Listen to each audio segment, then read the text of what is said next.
All right, we were just talking about the Ukrainian forces putting up a fight on all fronts. Russia, though, is now reportedly making a stronger push in other parts of that country, especially in the northwest, where the main effort for the attack on Kiev is coming from. And joining us to discuss this is a colonel for the California State National Guard, an expert on the topic, John Spencer. John, great to have you with us. Thanks for having me, John. We've seen this so often in the U.S. military's own issues in Iraq and Afghanistan. Anytime you have this urban combat, it is a nightmare scenario for any military.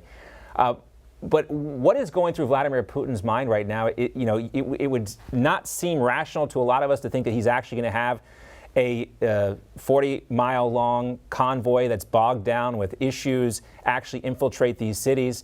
Is that the reason why we're seeing this delay, or is it eventually coming? No, I think we're 100% right, is that he is frustrated from day one that he can't do what he wants to do because of the resistance he's faced in the Ukraine. That convoy is a siege convoy. Not as in a siege, they don't plan to just isolate Kiev. They need to penetrate it.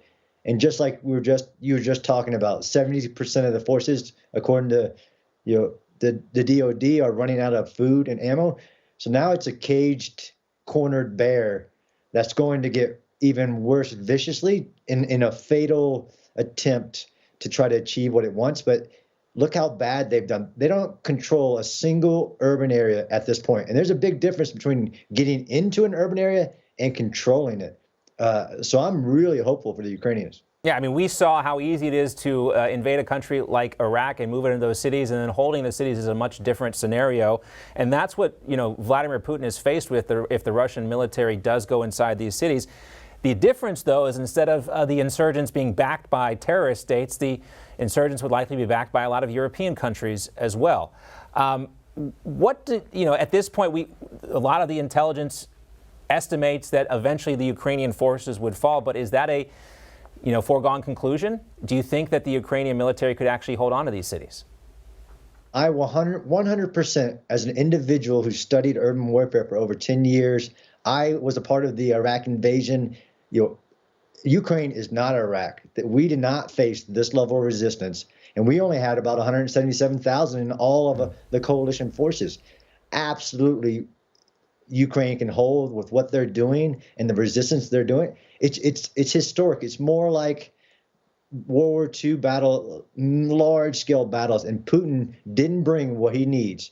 Clearly, this could go in Ukrainians' favor. Yeah, it's almost, again, not to get too much into history, but you can think about the Russian war with Japan in the 20th century and how that completely upended the politics in Russia at the time. The Russian invasion of Afghanistan didn't go that well. It seems like Vladimir Putin is not learning from history, and he's obviously a student of history here. And I said this last week, it seems as if Vladimir Putin bit off more than he can chew. Some people disagree with me on that statement, but I don't know. We're at this point now. You hear these reports from the lack of will from the Russian military as well. Yeah, absolutely. You've looked at this for long enough. Will is everything. And these Russian soldiers don't have the will to pay the price that it's going to take. And the Ukrainians have all the will to pay the ultimate price. It means much more to them. And I think personally, as an individual of a history as well, that Putin, he looked at history and he thought he could be like the United States with the invasion of Iraq. And he thought wrong. He might have a really big military, but it's not the best, and it's not the best in the world. Another thing too, talking with special forces members who fought with the Russian Spetsnaz in the Middle East, this doesn't sound like the Russian Spetsnaz either, the ones that have been captured in Ukraine. It again seems like there's the truth and then the perception that goes with the Russian military. Yeah, and there are good soldiers, and they have high quality soldiers. That's not what wins in urban battles like this. This is a large scale city fight. He needs that convoy. He needs tanks, artillery, rockets, and he's going to make a final attempt. But you don't win. You don't take cities, even if you had thousands of highly specialized special forces. That's not what takes Kiev.